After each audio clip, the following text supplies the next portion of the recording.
Coming up, nothing says heartburn like Thanksgiving dinner. Before you plunge into your big feast, hear what our favorite twin doctors have to say to help us all prevent from suffering heartburn. Say hi, twin doctors. Well, 'tis the season for heartburn. 40% of Americans suffer from acid reflux. So, twin doctors are here to give us all some advice on how we can prevent this and what some things are that we can do. Welcome. Nice to see you. Happy holidays. We eat a lot during the holidays, don't we? We eat a lot all of the time. Yeah, especially during the holidays. Yeah, we do. And so it affects some of us more than others. So it's pretty common, isn't it? Oh, yeah. You know, right now it's estimated that 40% of Americans have heartburn.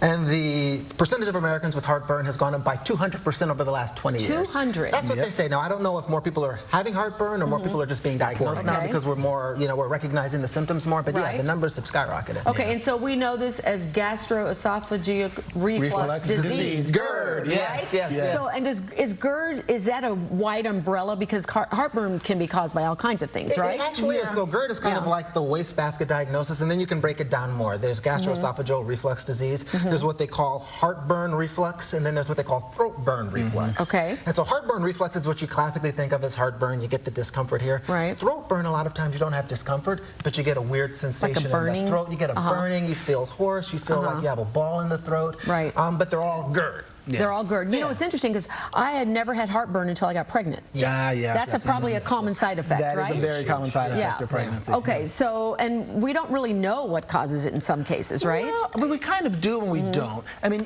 there's a sphincter. There's like a connection between the stomach and the esophagus, the tube that your food goes down. We're looking at this graphic right now. We're looking at the graphic right now. And when that sphincter relaxes, the food and acid from your stomach go up into your esophagus. Sometimes it's related to obesity, but when you're pregnant, it can be the uterus pressing or the hormones, but usually it's related to obesity or what you're eating in lifestyle. Or just overeating too. Or just overeating too. Yes. Okay, so let's talk about that. So what are the things we can do to prevent it, and why are some people more prone than others? Well, so if they have those risk factors, if you're a smoker too, you're more prone to it. Okay. Again, if you're obese, if you're pregnant, certain medications can make that little sphincter he was talking about relax. Really, like what kind of medications? So anything that causes smooth muscles to relax. So sometimes if you're on beta blockers, which are medications that are used for high blood pressure, that can do really any blood pressure medication can do it. Blood pressure. So if you're on blood pressure meds, you're more likely then. Absolutely. Yeah, absolutely. And then also decreased physical activity can do it as well. And the thought is that your muscle tone isn't what it should be when you're not as active as you should be. And so you put more pressure on the intestines and the stomach, and that literally causes the stuff to reflux right up.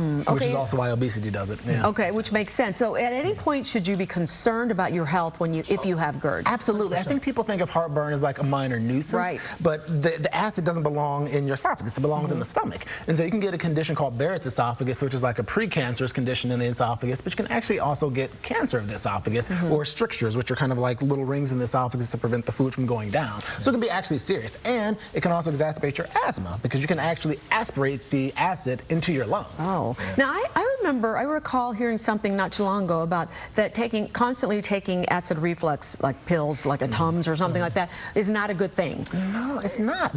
Because this is the thing, because I do it every night. I've actually kind of stopped. So I've been looking into it. You do what every night? I've got really bad heartburn. Well, that too, and then I take my heartburn medicine.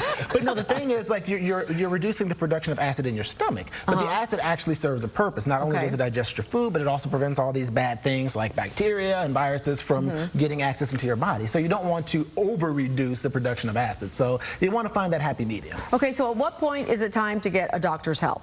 Honestly, they say if the symptoms are persisting for more than 2 weeks and you've been medicating, that's when you need to see a doctor because, like you said, you're at a higher risk for precancerous lesions of the esophagus, cancer of the esophagus, even irritation of the voice box. Okay, so to kind of wrap it up and to bottom line it, what advice do you have people who deal with this acid reflux or GERD?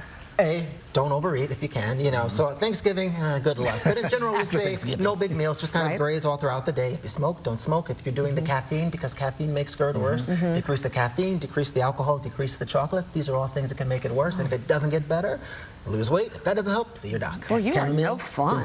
No caffeine, no chocolate, Might as well just kill yourself. Well, okay, if people want to learn more about your advice, and you guys, you've got your own TV YouTube channel. Tell us about that. It's Twin Doctors TV. It's where we go and talk about all kinds of crazy things and just play around and have fun and answer questions at the same time. Yeah, well, always great to have you guys here. Always a pleasure. And congratulations on the new baby that's going to be coming. Next month to join the new baby that we just adopted 6 months ago. So it's a full house. So he got a surprise baby, which is a wonderful surprise. But you are OB-GYN, so you know how this works. I know how it works, and my wife's an L&D nurse, so we have no I tried to explain it to him, but he just want to make sure. Always great to see you. Come back, before the holidays, before Christmas, because I'm sure you have a lot of advice to give us again. And then we'll do an advice thing for you on how babies are born. Okay, thanks so much, guys. Great to have you. Thank you.